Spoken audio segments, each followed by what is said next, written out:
आप सभी को मेरा प्यार भरा नमस्ते। मैं ऋषिकेश उत्तराखंड से स्वाति शर्मा स्वागत करती हूँ आपका आज के सबसे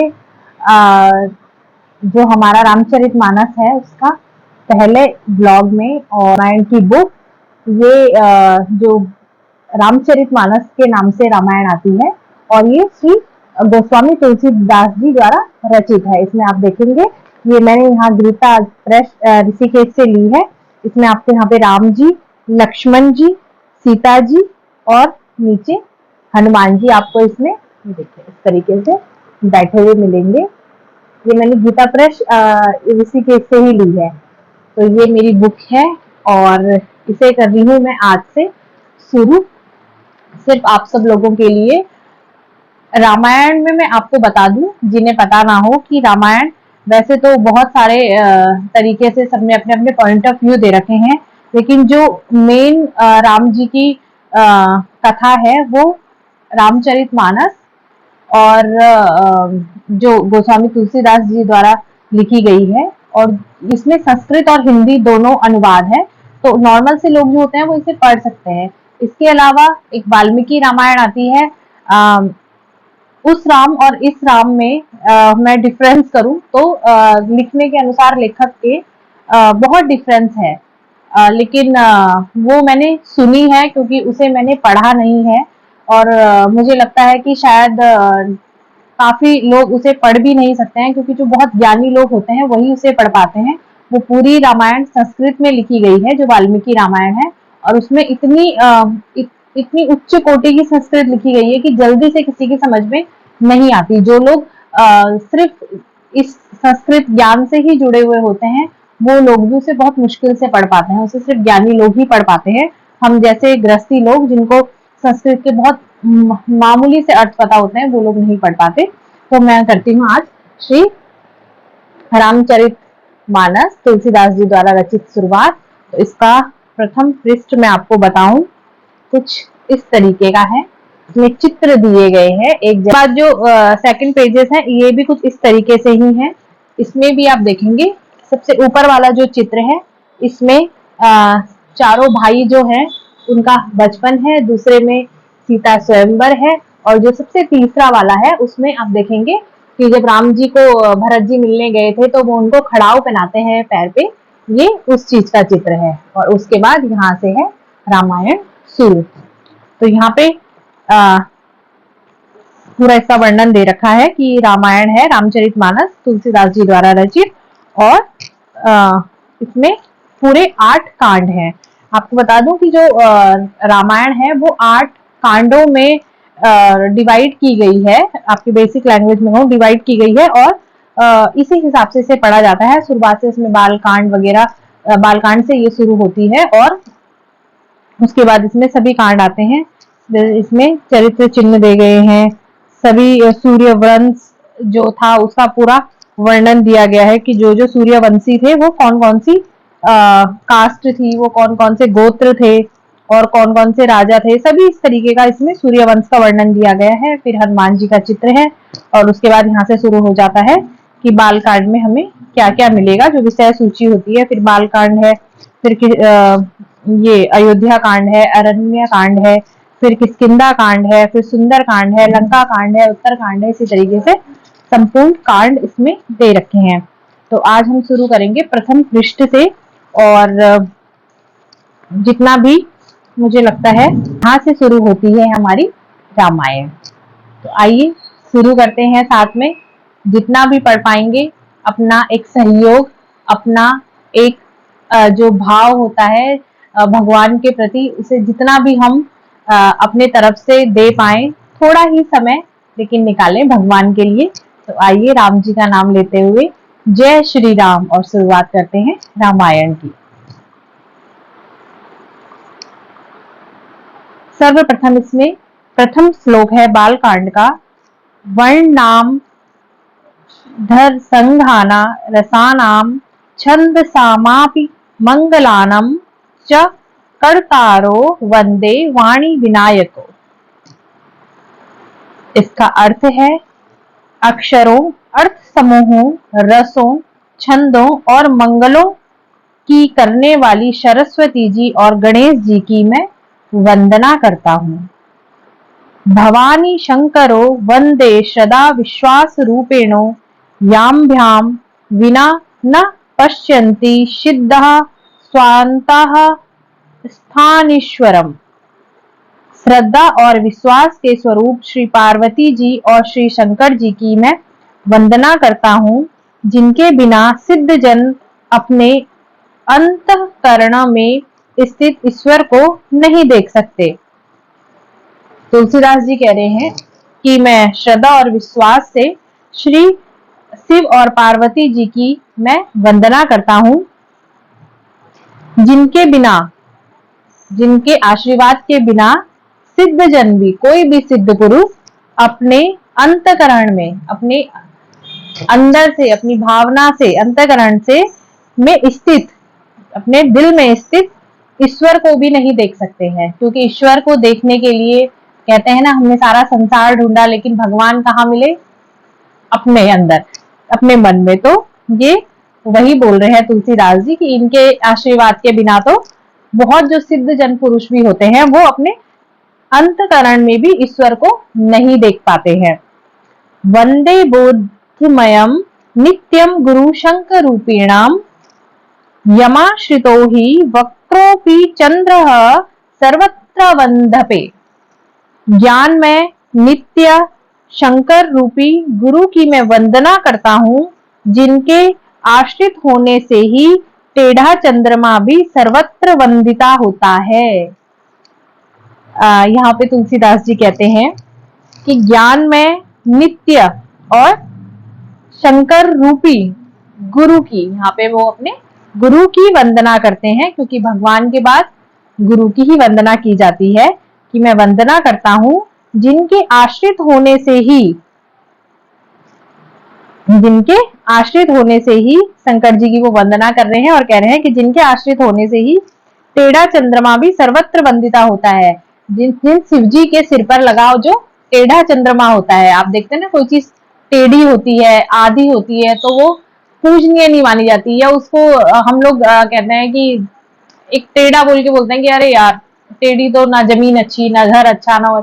लेकिन क्या है कि जो शिव जी हैं, आपने शिव जी की फोटो देखी होगी कभी, उनके जो माथे पे चंद्रमा है वो तिरछे में लगा हुआ है, थोड़ा टेढ़ा लगा हुआ है, लेकिन फिर भी वो पूजनीय है, फिर भी उसकी पूजा की जाती है। तो वो सिर्फ क्यों की जाती है? क्योंकि वो शिव जी के माथे पर लगा है।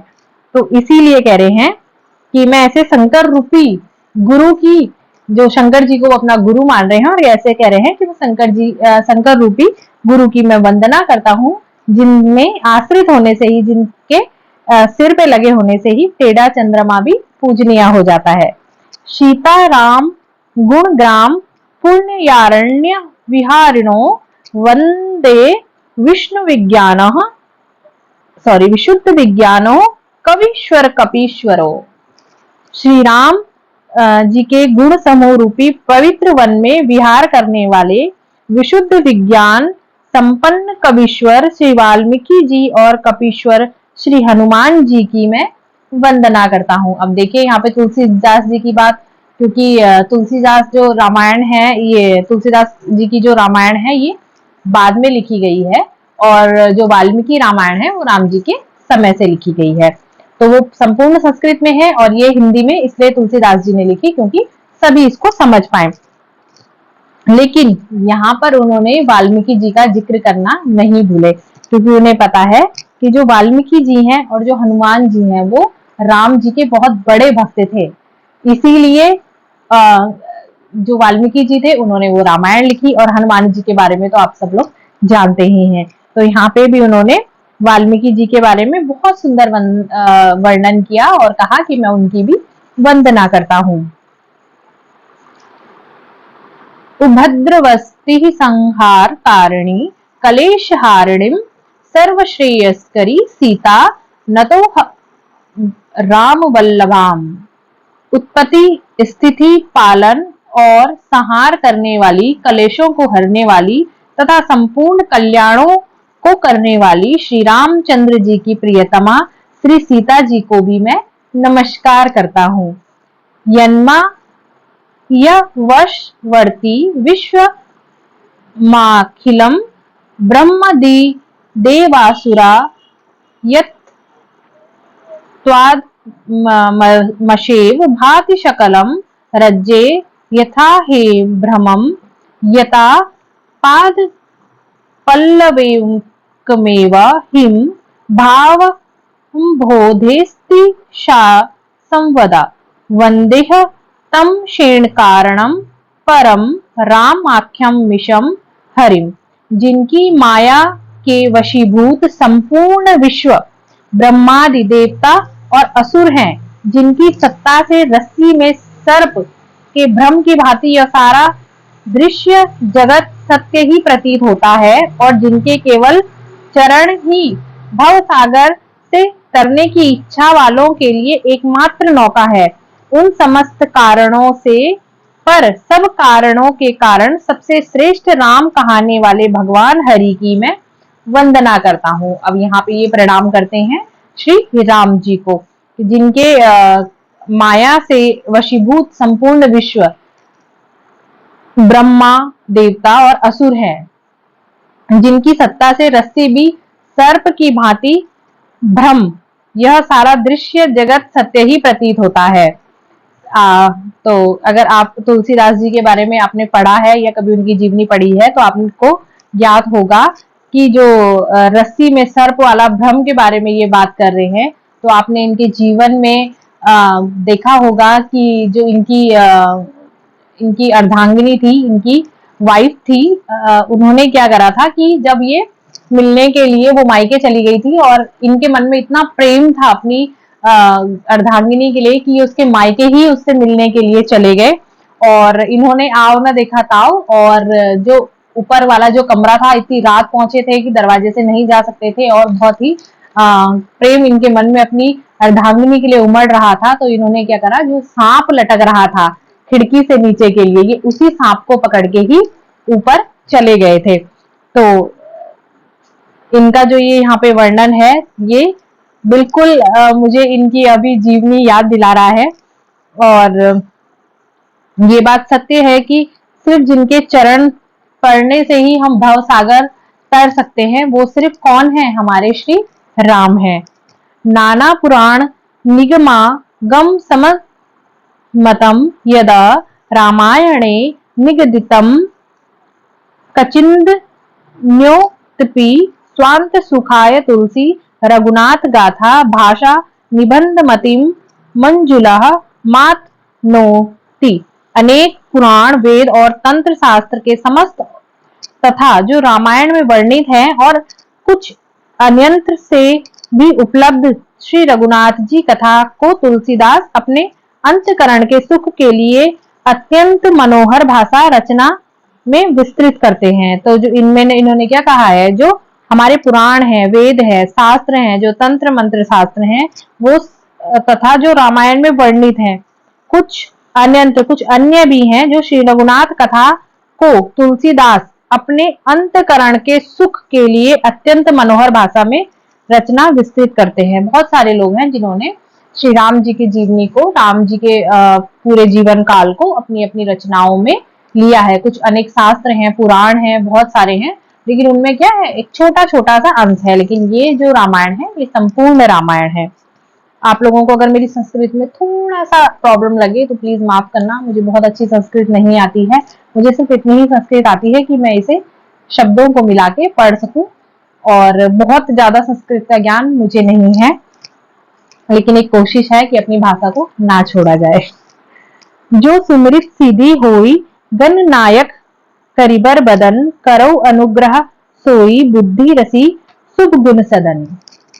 जिन्हें स्मरण करने से सब कार्य सिद्ध होता है, जो गणों के स्वामी और सुंदर हाथी के मुख वाले हैं, वे ही बुद्धि राशि और शुभ गुणों के धाम श्री गणेश जी मुझ पर कृपा करे। अब यहाँ पर ये किसकी वंदना कर रहे हैं, गणेश जी की, कि गणेश जी भी मुझ पर कृपा करें। मुख होई बाचाल पंगु चढ़ई गिरबर गहन, जासु कृपा सो दयाल द्रौ सकल कलिमल दहन। जिनकी कृपा से गूंगा बहुत सुंदर बोलने वाला हो जाता है, लंगड़ा लूला दुर्गम पहाड़ पर चढ़ जाता है, वे कलयुग के सब पापों को जला डालने वाले दयालु भगवान मुझ पर द्रवित हो और दया करें। ये मैंने इसके श्लोक के 2 पेज कंप्लीट कर लिए हैं।